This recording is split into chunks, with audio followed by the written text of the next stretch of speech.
Hello viewers, ನಮಸ್ತೆ, welcome back to ಡಿಕೆನಾಸ್ vlog. ಹೇಗಿದ್ದೀರಾ ಎಲ್ಲ? ಹೋಪ್ ಎಲ್ಲ ಡೂಯಿಂಗ್ ಗುಡ್. ಸೊ ಇವತ್ತಿನ ವಿಡಿಯೋ ಬಂದುಬಿಟ್ಟು ನಾವು ಫ್ಯಾಮಿಲಿ ಡೇ ಔಟಿಂಗ್ ಹೋಗ್ತಾ ಇದ್ದೀವಿ ಚಿಕ್ಕಬಳ್ಳಾಪುರ್ಗೆ. ಈಶಾ ಫೌಂಡೇಶನ್ಗೆ ಅಂತ ಮೇನ್ಲಿ ಅಂದ್ಕೊಂಡಿರೋದು. ನಿಯರ್ ಬೈ ಟೆಂಪಲ್ಸ್ ಎಲ್ಲ ನೋಡ್ಕೊಂಬರೋಣ ಅಂತ. ಸೊ ಬನ್ನಿ ಹಾಗಾದರೆ ವಿಡಿಯೋ ನೋಡ್ಕೊಂಬರೋಣ. ಆನ್ ದಿ ವೇಯಲ್ಲಿ ಹಾಗೆ ನಮಗೆ ವೆಂಕಟೇಶ್ವರ ಸ್ವಾಮಿದು ದರ್ಶನ ಆಯಿತು. ಆ ಥರ ನಾವು ಇವಾಗ ರಂಗನಾಥ ಸ್ವಾಮಿ ಟೆಂಪಲ್ಗೆ ಹೋಗ್ತಾ ಇದ್ದೀವಿ. ಅದಿರೋದು ರಂಗಸ್ಥಳ ಅಂತ ಹೇಳಿಬಿಟ್ಟು. ಅದು ಬ್ಯಾಂಗ್ಳೂರಿಂದ 65 ಕಿಲೋಮೀಟರ್ಸ್ ಇದೆ. ಇದು ಸಹ ತುಂಬಾ ಫೇಮಸ್ ಅಂತ ಹೇಳ್ತಾರೆ ಟೆಂಪಲ್. ಬಟ್ ಸುಮಾರಷ್ಟು ಜನಕ್ಕೆ ಗೊತ್ತಿಲ್ಲ. ನಾವು ಹೋಗಿದ್ದ ಟೈಮಲ್ಲಿ ವೆದರ್ ಕ್ಲೌಡಿ ಇತ್ತು, ಹಾಗಾಗಿ ನಾವು ಸ್ವಲ್ಪ ಪೀಸ್ಫುಲ್ಲಾಗಿ ಟೆಂಪಲ್ಸ್ನ ಕವರ್ ಮಾಡಿದ್ವಿ ಅಂತ ಹೇಳ್ಬೋದು. ಬಿಸಿಲಿದೆ, ಸ್ವಲ್ಪ ಕಷ್ಟನೇ.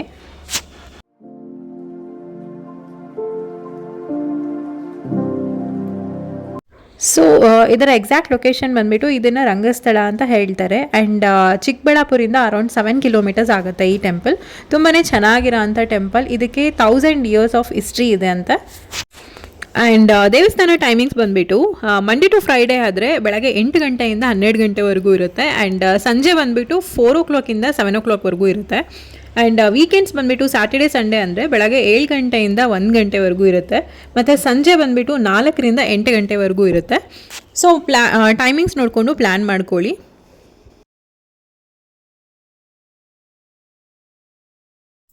ಆ್ಯಂಡ್ ನಾವು ಬಂದಿರೋಂಥ ಟೈಮಲ್ಲಿ ಒಂದು ಮಂಕಿ ಇಲ್ಲಿ ನೀರು ಕುಡಿಯೋದು ನೋಡ್ತಾ ಇದ್ವಿ. ತುಂಬಾ ಸ್ಮಾರ್ಟ್ ಇತ್ತು ಅದು ಆ್ಯಕ್ಚುಲಿ. ಹಾಗಾಗಿ ಇದೊಂದು ವಿಡಿಯೋ ಇಲ್ಲಿ ಅಂತ ಕ್ಯಾಪ್ಚರ್ ಮಾಡಿಕೊಂಡೆ. ಆ್ಯಂಡ್ ನಾವು ಬಂದಿದ್ದು ಟೆಂಪಲ್ಗೆ ಅರೌಂಡ್ 3:30 ಸಮಥಿಂಗ್. ಹಾಗಾಗಿ ಟೆಂಪಲ್ ಕ್ಲೋಸ್ ಮಾಡಿದರು. ಬಟ್ ಸ್ಟಿಲ್ ದರ್ಶನ ಚೆನ್ನಾಗಾಯಿತು ಅಂತ ಹೇಳ್ಬೋದು. ಆ್ಯಂಡ್ ಇಲ್ಲಿನ ದೇವ್ರ ಬಗ್ಗೆ ಹೇಳಬೇಕು ಅಂತಂದರೆ ಶ್ರೀದೇವಿ ಭೂದೇವಿ ಒಟ್ಟಿಗೆ ಶ್ರೀ ರಂಗನಾಥ ಸ್ವಾಮಿನ ಶಾಲಿಗ್ರಾಮ ಕಲ್ಲಿನಿಂದ ಕೆತ್ತನೆ ಮಾಡಿರೋಂಥದ್ದು. ತುಂಬಾ ಚೆನ್ನಾಗಿದೆ. ಸುಮಾರು 1000 ವರ್ಷದ ಪುರಾತನವಾದ ಈ ದೇವಸ್ಥಾನವನ್ನು ನೋಡಲಿಕ್ಕೆ ತುಂಬಾ ಖುಷಿ ಅನಿಸ್ತಾ ಇದೆ. ಆ್ಯಂಡ್ ಎಕ್ಸ್ಪೆಷಲಿ ಈ ವಿಗ್ರಹನ ನೋಡಲಿಕ್ಕೆ ತುಂಬ ಖುಷಿ ಅನಿಸ್ತು. ಈ ಒಂದು ದೇವಸ್ಥಾನದ ಗರ್ಭಗುಡಿ ಬಗ್ಗೆ ಹೇಳಬೇಕು ಅಂತಂದರೆ, ತ್ರೇತಾಯುಗದ ಕೊನೆಯಲ್ಲಿ ಶ್ರೀರಾಮನು ರಾವಣನನ್ನು ಸೋಲಿಸಿ ಹಿಂದಿರುಗಿದಾಗ ಅವರಿಗೆ ರಾಜನಾಗಿ ಪಟ್ಟಾಭಿಷೇಕ ಮಾಡ್ತಾರಂತೆ. ಆ ಒಂದು ಸಮಯದಲ್ಲಿ ವಿಭೀಷಣನು ಸಹ ಅದರಲ್ಲಿ ಭಾಗವಹಿಸ್ತಾರೆ. ಆಗ ಶ್ರೀರಾಮನು ಅವರ ಮೆಚ್ಚುಗೆಯ ಸಂಕೇತವಾಗಿ ಅವರಿಗೆ ಒಂದು ಉಡುಗೊರೆ ಕೊಡ್ತಾರೆ. ಬಿದಿರಿನ ಬುಟ್ಟಿಯಲ್ಲಿ ಶ್ರೀ ರಂಗನಾಥ ಸ್ವಾಮಿಯ ವಿಗ್ರಹವನ್ನು ಉಡುಗೊರೆಯಾಗಿ ಕೊಡ್ತಾರೆ. ಹಾಗೆ ವಿಭೀಷಣನು ರಂಗನಾಥ ಸ್ವಾಮಿಯ ವಿಗ್ರಹವನ್ನು ಹೊತ್ತು ಹೋಗುವಾಗ ಸಪ್ತ ಋಷಿಗಳು ಕಂಡು ಅವರಿಗೆ ರಂಗನಾಥ ಸ್ವಾಮಿಯನ್ನು ರಂಗಸ್ಥಳದಲ್ಲಿ ಸ್ಥಾಪನೆ ಮಾಡುವಂತೆ ಸೂಚಿಸುತ್ತಾರಂತೆ. ಹಾಗಾಗಿ ಈ ಒಂದು ಗರ್ಭಗುಡಿ ಬಿದಿರಿನ ಬುಟ್ಟಿ ಆಕಾರದಲ್ಲಿ ಕಾಣುತ್ತೆ ಅಂತ ಹೇಳ್ತಾರೆ. ಇಲ್ಲೊಂದು ಕಿಂಡಿ ಕಾಣಿಸ್ತಾ ಇದೆ ಅಲ್ವಾ, ಇದು ಸಂಕ್ರಾಂತಿ ಹಬ್ಬದ ಸಮಯದಲ್ಲಿ ಶ್ರೀ ರಂಗನಾಥನ ಸ್ವಾಮಿಯವರ ಪಾದಗಳಿಗೆ ನೇರವಾಗಿ ಸೂರ್ಯ ಕಿರಣಗಳು ಸ್ಪರ್ಶಿಸುತ್ತಂತೆ. ಈ ಒಂದು ಕಿಂಡಿಯ ಮುಖಾಂತರವೇ ಅವರ ಪಾದ ಸ್ಪರ್ಶಿಸುತ್ತೆ. ಸೊ ಈ ಒಂದು ದೃಶ್ಯ ನೋಡಲಿಕ್ಕೆ ಸುಮಾರಷ್ಟು ಜನ ಸುಮಾರಷ್ಟು ಕಡೆಯಿಂದ ಬರ್ತಾರೆ. ಆ್ಯಂಡ್ ಈ ಒಂದು ರಂಗನಾಥನ ಸ್ವಾಮಿಯವ್ರನ್ನ ಮೋಕ್ಷ ರಂಗನಾಥ ಅಂತಲೂ ಕರೀತಾರೆ. ಶ್ರೀರಂಗಪಟ್ಟಣದಲ್ಲಿ ಇರುವಂಥವ್ರನ್ನ ಆದಿರಂಗ, ಹಾಗೆ ಶಿವನ ಸಮುದ್ರದಲ್ಲಿ ಇರೋವಂಥವ್ರನ್ನ ಮಧ್ಯರಂಗ, ಹಾಗೆ ಶ್ರೀರಂಗಮ್ಮಲ್ಲಿರುವಂಥವ್ರನ್ನ ಅಂತ್ಯರಂಗ, ಆ್ಯಂಡ್ ಇವ್ರನ್ನ ರಂಗನಾಥ ಸ್ವಾಮಿಯವ್ರನ್ನ ಮೋಕ್ಷರಂಗ ಅಂತ ಹೇಳ್ತಾರೆ. ಸೊ ಇವೆಲ್ಲ ದರ್ಶನ ಮುಗಿಸ್ಕೊಂಡು ರಂಗಸ್ಥಳಕ್ಕೆ ಬಂದು ದರ್ಶನ ಮುಗಿಸ್ಕೊಂಡ್ರೆ ಮೋಕ್ಷ ಸಿಗುತ್ತೆ ಅಂತ ಹೇಳಿಬಿಟ್ಟು ಸುಮಾರಷ್ಟು ಜನರ ನಂಬಿಕೆ.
ಒಂದು ಟೆಂಪಲ್ ಆರ್ಕಿಟೆಕ್ಚರ್ ಬಗ್ಗೆ ಹೇಳಬೇಕು ಅಂದರೆ ಹೊಯ್ಸಳರ ಕಾಲದಲ್ಲಿ ಕನ್ಸ್ಟ್ರಕ್ಟ್ ಆಗಿರೋಂಥ ಟೆಂಪಲ್ ಇದು.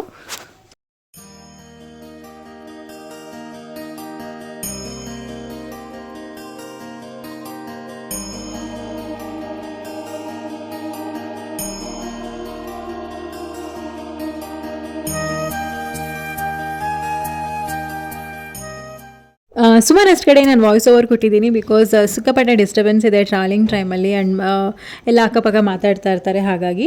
ಆ್ಯಂಡ್ ಇವಾಗ ನಾವು ರಂಗಸ್ಥಳಮಿಂದ ಭೋಗಿನಂದೇಶ್ವರ ಟೆಂಪಲ್ಗೆ ಹೋಗ್ತಾ ಇದ್ದೀವಿ. ರಂಗಸ್ಥಳಮಿಂದ ಭೋಗಿನಂದೇಶ್ವರ ಟೆಂಪಲ್ಗೆ ಅರೌಂಡ್ 12 ಕಿಲೋಮೀಟರ್ಸ್ ಆಗುತ್ತೆ. ಸೊ ಅದನ್ನು ಮುಗಿಸ್ಕೊಂಡು ಅದಾದಮೇಲೆ ಈಶಾ ಫೌಂಡೇಶನ್ ಹೋಗೋಣ ಅಂತ ಹೇಳಿಬಿಟ್ಟು. ಈಶಾ ಟೆಂಪಲ್ ಆ್ಯಕ್ಚುಲಿ ಇಲ್ಲಿಂದ ಭೋಗಿನಂದೇಶ್ವರ ಟೆಂಪಲಿಂದ ಅರೌಂಡ್ 24 ಕಿಲೋಮೀಟರ್ಸ್ ಆಗುತ್ತೆ.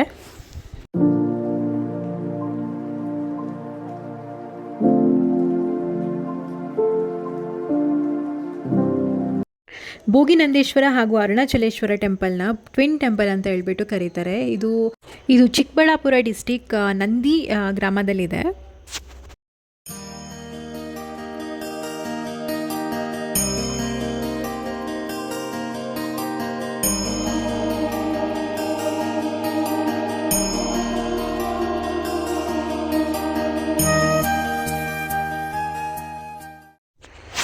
ಈ ಒಂದು ಅಟ್ರಾಕ್ಟಿವ್ ಆಗಿರೋಂಥ ಟೆಂಪಲ್ ಡ್ಯೂರಿಂಗ್ 9th ಸೆಂಚುರಿಯಲ್ಲಿ ಗಂಗರಾಜ ವಂಶಸ್ಥರಿಂದ ಬಿಲ್ಡ್ ಆಗಿರೋ ಅಂಥದ್ದು. ತುಂಬಾ ಅದ್ಭುತವಾಗಿ ಕನ್ಸ್ಟ್ರಕ್ಟ್ ಮಾಡಿದ್ದಾರೆ ಅಂತ ಹೇಳ್ಬೋದು.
ದೇವ್ರ ದರ್ಶನ ತುಂಬಾ ಚೆನ್ನಾಗಾಯಿತು. But photos and videos are not allowed.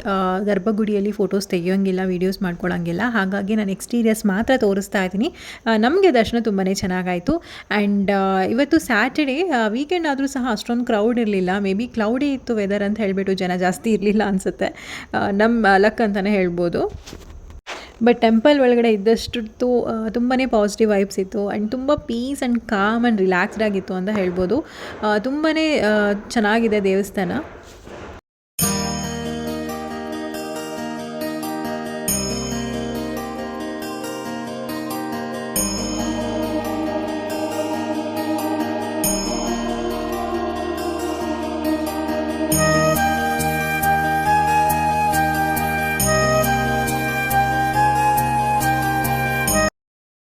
So ದೇವಸ್ಥಾನದ ಹತ್ರನೇ ಕಲ್ಯಾಣಿ ಇತ್ತು. ಬಟ್ ನಾವಿಲ್ಲಿ ತುಂಬ ಟೈಮ್ ಸ್ಪೆಂಡ್ ಮಾಡಲಿಕ್ಕಾಗಿಲ್ಲ ಬಿಕಾಸ್ ನಾವು ಈಶಾ ಟೆಂಪಲ್ಗೆ ಹೊರಡಬೇಕಿತ್ತು.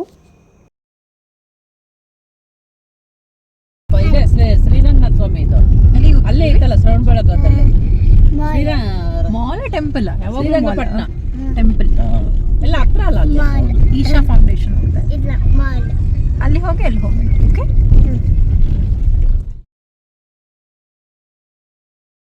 ನಾವು ಭೋಗಿನಂದೇಶ್ವರ ಟೆಂಪಲಿಂದನೇ ಹೊರಟಿದ್ದು ಆಲ್ಮೋಸ್ಟ್ 6 o'clock ಆಗಿತ್ತು ಅಂತಲೇ ಹೇಳ್ಬೋದು. ಸೊ ಅಲ್ಲಿಂದ ಒಂದು 40 minutes ಇತ್ತು ಈಶಾಫ್ ಟೆಂಪಲ್ಗೆ. ನಾವು ಟೆಂಪಲ್ ರೀಚ್ ಆಗೋಷ್ಟರಲ್ಲೇ 6:50 ಆರ್ 7 o'clock ಆಗಿತ್ತು. ಬಟ್ ನಮ್ಮ ಟೈಮ್ ಚೆನ್ನಾಗಿತ್ತು ಅನಿಸುತ್ತೆ, ಬಿಕಾಸ್ ಲೇಸರ್ ಶೋ ಅವತ್ತು ಸ್ವಲ್ಪ ಡಿಲೇ ಆಯಿತು. ಅರೌಂಡ್ 7:30 ಹಂಗೆ ಸ್ಟಾರ್ಟ್ ಮಾಡಿದರು. ಎಲ್ಲಿದೆಯಾ ಈಗ? ಆದಿಯೋಗಿ ಹತ್ರ ಇದೆಯಾ? ಹೆಂಗೆ ಕಾಣಿಸ್ತಿದೆ? ಎಲ್ಲ ಕಾಣಿಸ್ತಾ ಇದೆ. ಚೆನ್ನಾಗಿ ಕಾಣಿಸ್ತಿದ್ಯಾ? ಇವಾಗ ಬೇಳೆ ಬೇಳೆ ಹಸು ಬರುತ್ತೆ. ಹಸು ಎಲ್ಲರೂ ಬೋರ್ಡ್ ಹಾಕಿದಾರಾ? Okay okay. ಲೇಸರ್ ಶೋ ನೋಡಕ್ಕೆ ಬಂದಿದ್ಯಾ? ಹೇಳು ಹೇಳು, ಹೌದು. ಏನಂತ ಹೇಳು. ಲೇಸರ್ ಶೋ ನೋಡಕ್ ಬಂದಿದ್ದೀನಿ. ಆಮೇಲೆ ಹಸು ನೋಡಕ್ ಬಂದಿದ್ದೀನಿ.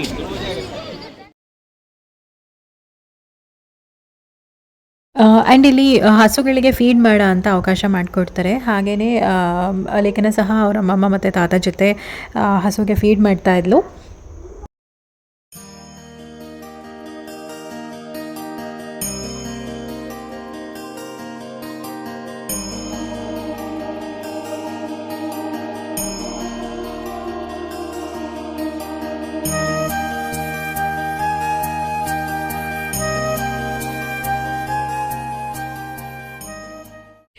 ಈ ಒಂದು ಆದಿಯೋಗಿ ಸ್ಟ್ಯಾಚ್ಯೂ ಚಿಕ್ಕಬಳ್ಳಾಪುರದಲ್ಲಿದೆ. ಬ್ಯಾಂಗ್ಳೂರಿಂದ ಅರೌಂಡ್ 80 kilometers ಆಗುತ್ತೆ. ಇಲ್ಲಿರೋ ಅಂಥ ಶಿವನ ಸ್ಟ್ಯಾಚ್ಯೂ ಬಂದುಬಿಟ್ಟು ಅರೌಂಡ್ 112 feet ಹೈಟ್ ಇದೆ.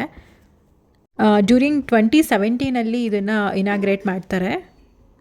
ಸೊ ಇವಾಗ ಲೇಸರ್ ಶೋನ ಸ್ಟಾರ್ಟ್ ಮಾಡೋ ಅಂಥ ಟೈಮ್ ಆಗಿದೆ. ಸೊ ಅದನ್ನು ಎಕ್ಸ್ಪೀರಿಯನ್ಸ್ ಮಾಡೋಣ.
ಲೇಸರ್ ಶೋ ಎಕ್ಸ್ಪೀರಿಯೆನ್ಸ್ ತುಂಬಾ ಚೆನ್ನಾಗಿತ್ತು.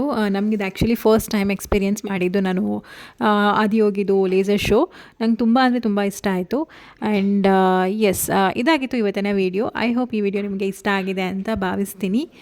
ಸಿಗೋಣ ಮುಂದಿನ ವೀಡಿಯೋದಲ್ಲಿ. ಅಲ್ಲಿ ತನಕ ನಮ್ಮ ವೀಡಿಯೋಸ್ನ ನೋಡ್ತಾ ಇರಿ. ಟೇಕ್ ಕೇರ್, ಬಾಯ್.